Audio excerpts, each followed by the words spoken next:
नमस्कार, मैं हूँ आरती और आप देख रहे हैं विनम टीवी किड्स। बात करूं अपने शहर की तो ये जो महीने हैं ये उन सभी पेरेंट्स के लिए जो अपने बच्चों के लिए सही स्कूल का चुनाव करने के लिए निकलने वाले हैं, उनके लिए बहुत ज्यादा इम्पोर्टेंट है। क्योंकि स्कूल्स तो बहुत सारी हैं, बोर्ड्स भी बहुत सारे हैं, लेकिन अपने बच्चे के लिए क्या सही है क्या गलत है वो चुनाव करना कहीं ना कहीं हम पेरेंट्स के लिए थोड़ा डिफिकल्ट हो जाता है। तो चलिए आपका जो ये डिसीजन मेकिंग है उसको थोड़ा सिंपल करते हैं। आज का जो हमारा सेशन है वो इसी मुद्दे पर है और हमारे साथ हमारे सबके फेवरेट जो एक्सपर्ट है, बहुत समय के बाद फिर हमसे जुड़ने आए हैं, डॉक्टर जिगीषा शास्त्री। मैम आपका बहुत बहुत स्वागत है। Thank you Aarti, thank you so much. Ma'am बहुत समय के बाद आए हैं इसलिए इंट्रोडक्शन भी थोड़ा लंबा होना चाहिए, ऐसा मुझे लगता है और बिल्कुल बनता भी है, क्योंकि हर बार मैम मुझे कहते हैं छोटा छोटा छोटा, लेकिन नहीं, एक्चुअली मैम की बहुत सारी अचीवमेंट्स हैं और मैं गर्व करती हूँ कि वो मेरे गुरु हैं। और आप सभी को पता होना चाहिए, क्योंकि हमारे शहर में अगर इतने अच्छे एक्सपर्ट्स मौजूद हैं तो हमें उन एक्सपर्ट्स की बात कितनी माननी चाहिए, ये सेशन खत्म होते हैं आपको पता भी चल जाएगा। तो चलिए आप सभी के लिए इंट्रोड्यूस किया जाए मैम को। Ma'am early childhood care and education specialist हैं, पिछले 40 वर्षों से इस क्षेत्र में अपना योगदान दे रहे हैं। मैम कंसिस्टेंटली गुजरात स्टेट के साथ अर्ली चाइल्डहुड इनिशिएटिव्स में काम करते आ रहे हैं, चाहे फिर वो इग्नू हो या एनसीईआरटी हो, हर लेवल पर मैम बकायदा इतने वर्षों से अपना योगदान दे रहे हैं, इतने वर्षों से अपना योगदान दे रहे हैं। मैम अजीम प्रेमजी फाउंडेशन के साथ भी एसोसिएट हैं 2013 से और बहुत ही इंटीग्रल पार्ट हैं, क्योंकि वहां पर यूनिवर्सिटी में जो प्रोग्राम्स है, जो कोर्सेज है, जो ECCE रिलेटेड हैं, उन सभी में मैम बहुत ही इंपॉर्टेंट रोल प्ले करती हैं और इसीलिए ये एक्सपर्ट जो हैं इनकी बातें सुनना बहुत ज्यादा जरूरी है। तो चलिए आपका ये जो डिसीजन मेकिंग है उसको थोड़ा सा हल्का फुल्का बनाते हैं मैम की टिप्स के साथ। सबसे पहले मैम जुड़ेंगे NEP, जो अभी बहुत चर्चा में है और जब से आई है तब से काफी चर्चा में है। लेकिन एक चीज जो सभी पेरेंट्स को पता है वो है NEP का एज क्राइटेरिया। तो सबसे पहले मैं आपसे जरूर पूछना चाहूंगी कि जब भी कोई पेरेंट नर्सरी स्पेशली एडमिशन के लिए निकलते हैं तो कहा गया है कि बच्चा जो है वो 3 वर्ष या 3 से ज्यादा वर्षों का होना चाहिए। तो NEP के हिसाब से ये एज कैटेगरी जो डिसाइड की गई है वो क्यों की गई है, क्यों 2.5 वर्ष नहीं, क्यों 2 वर्ष नहीं, अगर आप हमारी ऑडियंस को बताएं। तो एक बात समझ ले कि NEP जो अपना डिसीजन बेस करती है वो बच्चों के विकास के बारे में जो संशोधन होते हैं, जो थ्योरीज होती हैं, जो फिलॉसफी है अभी तक लोगों ने रिसर्च किया है, उस पे बेस है। तो ये जो जन्म से लेके 8 साल का पीरियड बहुत ही महत्व का है, पर खास करके जैसे NEP में भी मेंशन किया गया है कि बच्चा जो छोटा बच्चा होता है, जन्म से लेके 3 साल तक का बच्चा, उसकी परवरिश ज्यादातर फैमिली में होनी चाहिए। अपने माता पिता, दादा दादी, उनके साथ रह के जो बच्चे की परवरिश हो, वहाँ उसके साथ सही तरह की गतिविधियां हो तो वो बच्चे के लिए ज्यादा अच्छा रहता है।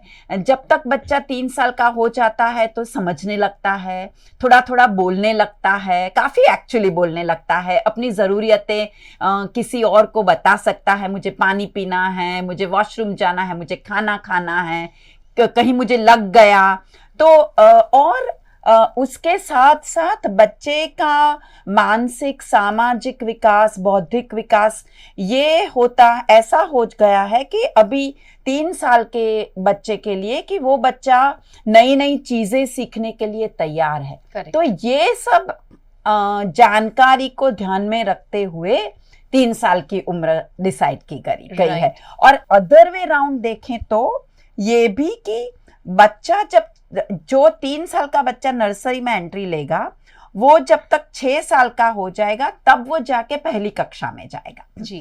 तो ये भी एक एज क्राइटेरिया समझने लायक है कि बच्चा जब तक 6 साल का हो जाएगा उसमें फाउंडेशन की सब स्किल्स आ जाएगी, वो बच्चा सीख जाएगा, लिखने पढ़ने के लिए तैयार हो जाएगा, लिखने पढ़ने के लिए जो स्किल्स चाहिए वो सीख जाएगा।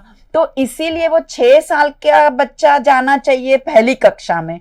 तो फिर 3 साल का बच्चा, इसी ये कारण से भी 3 साल का बच्चा नर्सरी में जाना चाहिए। राइट। मैं अपनी ऑडियंस को बताना चाहती हूँ कि एनईपी जब तैयार हो रहा था तब मैम जो हैं काफी इंपॉर्टेंट ओहदे पे वहां पर उनके साथ, उस टीम के साथ मैम ने काम किया है। स्पेशली अगर हम अर्ली ईयर्स की बात करें तो वो जो करिकुलम वगैरह, जो गाइडलाइंस हैं, वो काफी हद तक मैम ने भी उस टीम में काम किया है, बहुत ही इंटीग्रल पार्ट से काम किया है। और जहां उन्होंने बिल्कुल सही बताया कि वोकैबुलरी, जब हम एक्सप्रेशन जो बच्चे का है, क्योंकि जब हम देखते हैं 2-2.5 साल का बच्चा अभी भी बातचीत इतने खुलकर एक्सप्रेस नहीं कर पाता है, तो एटलीस्ट बच्चा अपनी लाइक्स डिसलाइक्स अगर बताने लगे तो हमें लगता है कि हाँ, बच्चा घर से बाहर जाने के लिए अब सेफ है। एटलीस्ट वापस आके हमें बता पाएगा कि उसे क्या अच्छा लगा, क्या अच्छा नहीं लगा, या फिर जो चीजों से एक्साइट की शायद वो भी बता पाएगा, जो नहीं की वो भी बता पाएगा।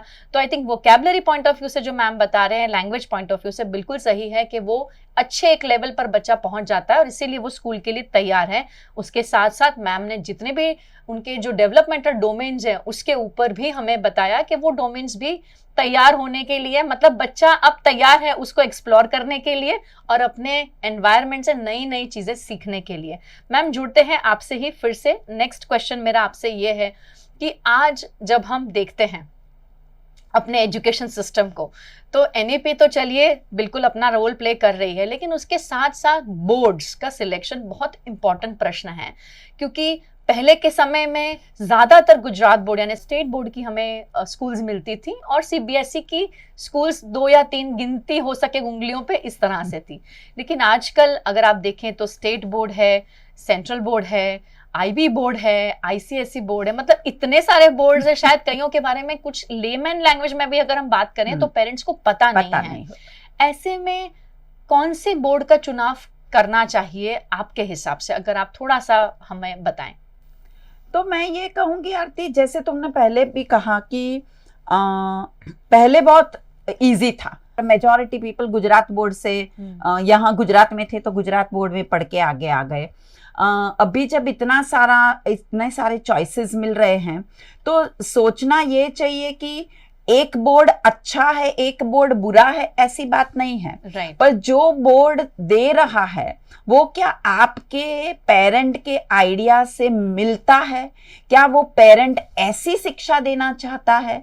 और वो बोर्ड जो भी, और मैं उसके बारे में थोड़ा और डिटेल कहूंगी, पर जो बोर्ड से बच्चा तैयार होके जाएगा उसका भविष्य कैसे रहेगा वो भी सोच के करना चाहिए। जैसे पहले बहुत ये मान्यता थी कि जरा हमारा स्टेट बोर्ड थोड़ा इजी करिकुलम देता है, अभ्यासक्रम थोड़ा कम डिफिकल्ट होता है, स्टेट बोर्ड में ज्यादा डिफिकल्ट रहेगा। सेंट्रल बोर्ड में एक्टिविटी के माध्यम से गतिविधियां कराई जाएगी, पढ़ाई की जाएगी, स्टेट बोर्ड में डायरेक्ट कराई जाएगी। तो अभी ये जो गैप पहले की थी वो गैप है ही नहीं। जो हमारी स्टेट की जो किताबें हैं जो बच्चों के पास जाती है और सेंट्रल बोर्ड की किताबें हैं, लगभग एक लेवल की किताबें हैं, अभ्यासक्रम मिला जुला है, गतिविधियां जो होती है, जो इंग्लिश में हम जिसको पैडागॉजी कहते हैं, तो जो पढ़ाने के तरीके हैं वो भी दोनों बोर्ड में लगभग सेम है। तो एक तरह से जो आप गुजरात में रहते हैं, आपका कल्चरल कॉन्टेक्स्ट भी गुजरात से जुड़ा हुआ है, तो गुजरात की किताबों में शायद गुजरात की थोड़ी और बातें भी होंगी, तो थोड़ा लगाव बच्चे का उसके साथ ज्यादा हो सकता है। पर ये जो बाजू में रख दें तो दोनों बोर्ड लगभग अभी एक जैसे हो गए हैं, तो वो चिंता करने की जरूरत नहीं। पहले ये भी था कि गुजरात बोर्ड में पढ़ के बच्चा 12th स्टैंडर्ड में से पास हो जाएगा तो सीट्स उसकी ज्यादा होगी, तो अभी वो भी प्रॉब्लम नहीं है। आप डोमिसाइल हो, आप रहते हो गुजरात में, आप दिखा सकते हो कि आप इतने साल गुजरात की स्कूल में पढ़े हो, तो आप वही जो बच्चा गुजरात स्टेट से आता है वही ग्रुप में सेंट्रल बोर्ड का भी बच्चा आ जाएगा, तो वो भी प्रॉब्लम नहीं आती है। आईसीएसई पहले इन सब में और शायद आज भी थोड़ा डिफिकल्ट बोर्ड माना जाता है। माने जो कंटेंट, जो अभ्यासक्रम में जो बातें करी जाती है, जो किताबें बनती है, उसमें जो कंटेंट बनता है वो थोड़ा हायर लेवल का होता है। पर इनफैक्ट आईसीएसई पहला बोर्ड था जहां बहुत इंटरैक्टिव मेथड से पढ़ाया जाता था। अच्छा। इतना पहले हमारे सीबीएसई, ये मेरी मान्यता है, ये मेरी समझ है, इतना सीबीएसई और गुजरात बोर्ड में भी नहीं था, पर थोड़ा वैसे डिफिकल्ट हो जाता है। पर अदरवाइज वो भी बहुत ही अच्छा बोर्ड है क्योंकि उनकी पढ़ाने की रीत भी बहुत अच्छी है। पर अगेन रिपीट करूंगी, अभी लगभग हर एक बोर्ड वो पढ़ाने की रीत उनकी सेम हो जा रही है। प्रोजेक्ट मेथड से पढ़ा रहे हैं, बच्चे के साथ टीचर और बच्चे का इंटरेक्शन होता है, टीएलएम्स का यानी मटेरियल का यूज होता है पढ़ाने में। तो लगभग आई थिंक कि ये सब बोर्ड्स एक जैसे मुझे लगते हैं जी। बात रही आईबी बोर्ड की, तो ये आईबी बोर्ड माने इंटरनेशनल बोर्ड है।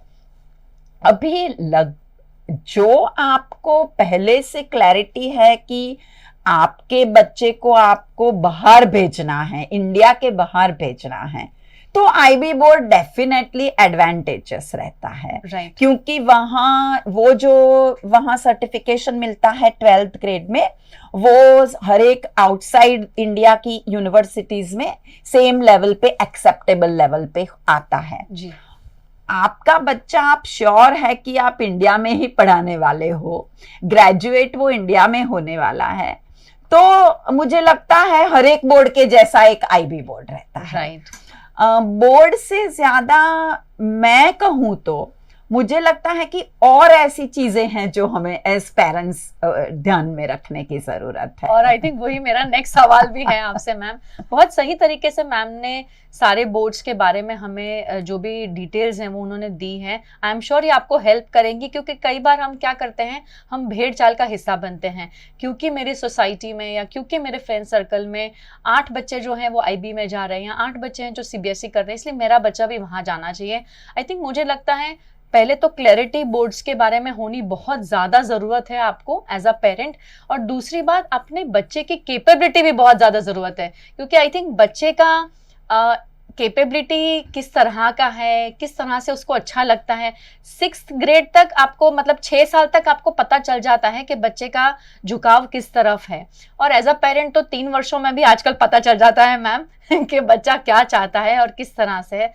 और बिल्कुल सही बात बताया मैम ने कि बोर्ड्स चाहे कैसे भी हो, जो भी अपना अपना ऑफर कर रहे हैं, आज अगर हम देखते हैं तो बहुत सटीक अगर देखें तो बहुत ज़्यादा फर्क नहीं है, क्योंकि पब्लिकेशंस भी आजकल सेम यूज़ की जाती हैं, इवन स्टेट बोर्ड में, इवन सेंट्रल बोर्ड में। तो हाँ, डिसीजन थोड़ा डिफिकल्ट है, लेकिन जानिए, उसके बारे में बात करें। अगर आपको नहीं पता है तो पूछिए एक्सपर्ट से, लेकिन किसी के कहने पे डिसीजंस ना लें, क्योंकि ऐसे में क्या होता है कि कहने पे ले गया हुआ डिसीजन 2 साल के बाद हमें रिग्रेट होता है और हम वापस बच्चे की स्कूल बदलने की कोशिश करते हैं, और फिर 2 साल बाद वापस बच्चे की स्कूल बदलते हैं। वो बच्चे के लिए भी वो कंसिस्टेंसी डेवलप ही नहीं होती है, और शायद बच्चा फिर जो है अपना मन से, दिल से खुश होके उस जगह के साथ वो कस्टम ही नहीं होता है, और फिर आपको कंप्लेन होगी कि वो रो के स्कूल जा रहा है, वो वापस आके कह रहा है मैं स्कूल नहीं जाना चाहता हूँ। तो हाँ, ये सब चीज़ें बहुत इंपॉर्टेंट है मैम। अब अगले सबसे इंपॉर्टेंट प्रश्न पे आएंगे कि as a parent school selection के समय किन बातों का ध्यान रखना चाहिए, अगर आप बताएं। एक तो सबसे पहले मुझे लगता है, खास करके जब छोटे बच्चे, क्योंकि हम लगभग गुजरात में तो देखें तो एंट्री लेवल पे मानी कि 3 साल पे ही एक स्कूल सिलेक्ट कर देते हैं।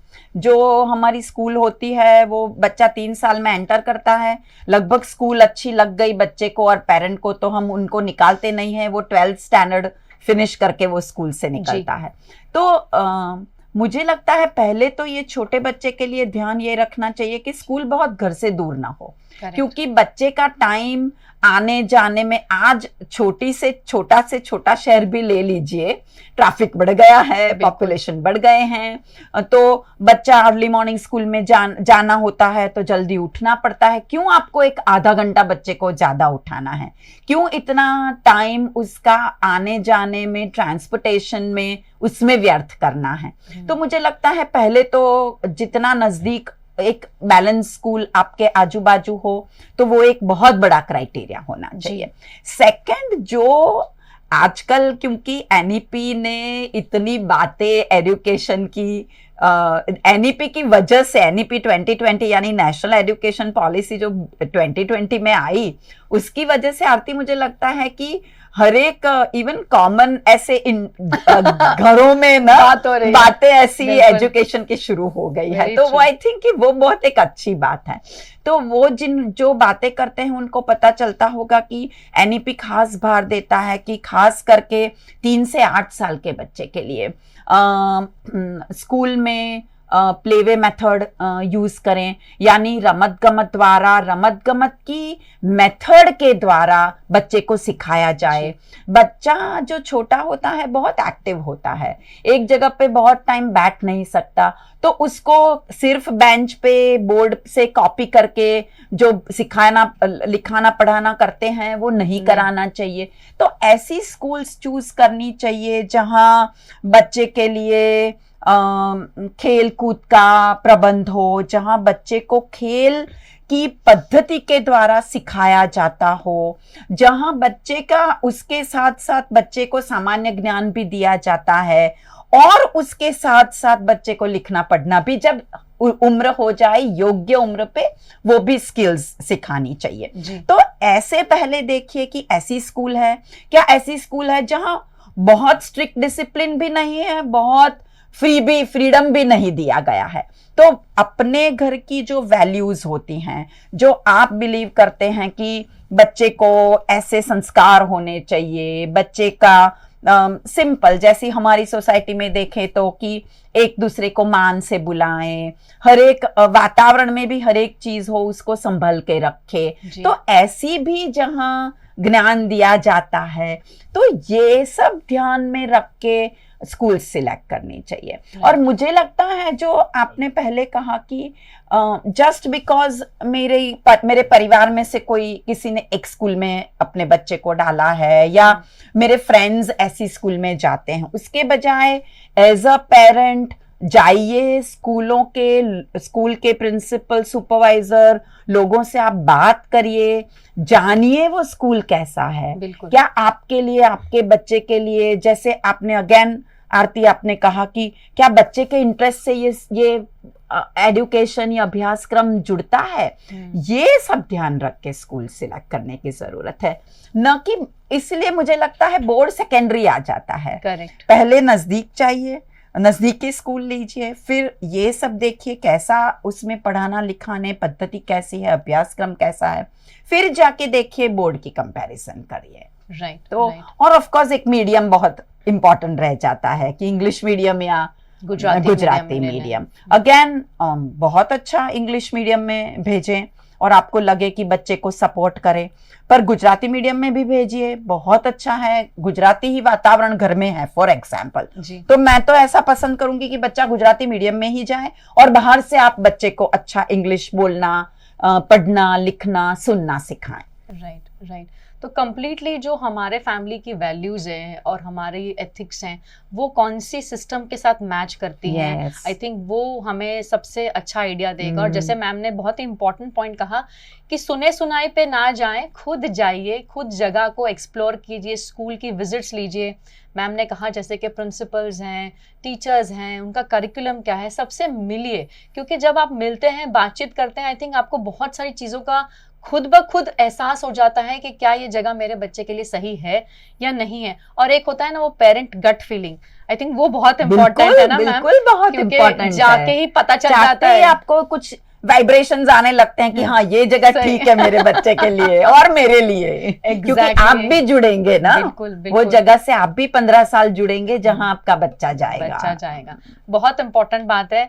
और मैम ने सारी चीजों का बहुत अच्छे से हमें प्रैक्टिकल टिप्स तो मैम ने दिए ही हैं, लेकिन क्यों करना चाहिए वो भी उन्होंने बताया है उसके पीछे। तो अब जो बॉल है वो हमारे कोर्ट में है और हमें डिसाइड करना है कि हमें किस तरह का शॉट प्ले करना है, आपको डिसाइड करना है। देखिए अक्सर हम कई बार ऐसा भी कहते हैं, क्योंकि मेरे पास अक्सर पेरेंट्स आते हैं और फिर मैम आपने कहा था इसलिए मैंने यहाँ किया। तो ये वो वाली गेम नहीं है कि किसी के ऊपर थ्रो किया या खो किया और चलो आप पे चला गया, ऐसे नहीं है। हमारा बच्चा है और हमारे बच्चे के लिए क्या सही है, क्या गलत है वो हम ही को डिसाइड करना है, और हम पेरेंट्स के लिए ही वो सबसे बड़ा इंपॉर्टेंट डिसीजन मेकिंग होना चाहिए। राय सबकी लीजिए, पूछिए सबसे, लेकिन डिसाइड खुद कीजिए कि क्या सही है क्या गलत है। जिकीषा मैम, जाते जाते क्या संदेशा देना चाहेंगे? मुझे तो, मैं आई थिंक हर एक बार यही संदेशा देती हूँ कि प्रेशर मत कीजिए आपके बच्चे पर। बच्चा है, हर एक बच्चा एक अलग व्यक्ति है, वो अप्रिशिएट कीजिए। कोई बच्चा स्पोर्ट्स में अच्छा करेगा, कोई बच्चा पढ़ाई में अच्छा करेगा, कोई बच्चा जस्ट पर्सन होके बहुत अच्छा रहेगा। और आज की दुनिया में तो इतने सारे ऑक्यूपेशंस भी अवेलेबल हो गए हैं कि जो भी करेगा, जो अच्छा करेगा तो उसे आगे जाने का मौका मिलेगा। तो बच्चे पे प्रेशर करे बिना, बच्चे को जो पसंद आता है, बच्चे की उम्र के हिसाब से जो योग्य है वैसी उसकी परवरिश कीजिए। ये मेरा बहुत एक अपने दिल से कहा हुआ संदेश है। और उनका दिल से आया हुआ संदेश हम सबके दिल से आता है, तो हमारा भी यही संदेश है। मैं सिर्फ एक ही बात कहूंगी कि हर बच्चा परफेक्ट नहीं हो सकता, हम भी परफेक्ट नहीं हैं। ये एक्सेप्टेंस बहुत ज़्यादा ज़रूरी है। अगर मुझे लगता है कि मेरा बच्चा खेलकूद में ज़्यादा अच्छा है, पढ़ाई में ओके है, तो उसे एक्सेप्ट करना कोई गलत बात नहीं है। और प्राउडली जैसे हम अपने बच्चों के ग्रेड्स के बारे में बात करते हैं ना, उतना ही प्राउडली हम बोल सकते हैं कि नहीं, मेरा बच्चा म्यूजिक में अच्छा है, आर्ट में अच्छा है, या स्पोर्ट्स में अच्छा है। उसमें कोई शर्म की बात नहीं है। आजकल इतने सारे फील्ड्स है, जैसे मैम ने कहा, शायद आप सोच भी नहीं सकते हो। मुझे हाल ही पता चला कि 300 फील्ड्स है मैम। मतलब साइंस और कॉमर्स और इंजीनियरिंग के सिवाय और भी लाइफ है आगे, और आप नहीं सोच सकते, इतनी ब्यूटीफुल फील्ड्स हैं। और आजकल बच्चे इतना अच्छा काम कर रहे हैं। सिर्फ हमें उन पर विश्वास रखना है, उनके इंटरेस्ट को हमें सपोर्ट करना है, और उनके साथ खड़ा रहना है, और ढेर सारा उन्हें प्यार देना है। जिकीषा मैम, आपका बहुत बहुत धन्यवाद हमारे साथ जुड़ने के लिए और अपना कीमती वक्त हमें देने के लिए। Thank you Aarti, thank you to you and VNM। Thank you ma'am. और आप सभी का, अगर ऐसे ही वीडियोस के साथ आप जुड़े रहना चाहते हैं तो VNM TV किड्स का YouTube चैनल, इसे प्लीज़ प्लीज़ प्लीज़ सब्सक्राइब कीजिए, और ये वीडियो को खास करके सभी से शेयर कीजिए, क्योंकि हर घर में बच्चा है और ये जो प्रश्न है वो हर पेरेंट के दिमाग में अभी चल रहा होगा। तो प्लीज़ उन्हें हेल्प करें, कैसे? इस वीडियो को शेयर करके। आप जहाँ भी हैं सुरक्षित रहें। आपका बहुत बहुत शुक्रिया।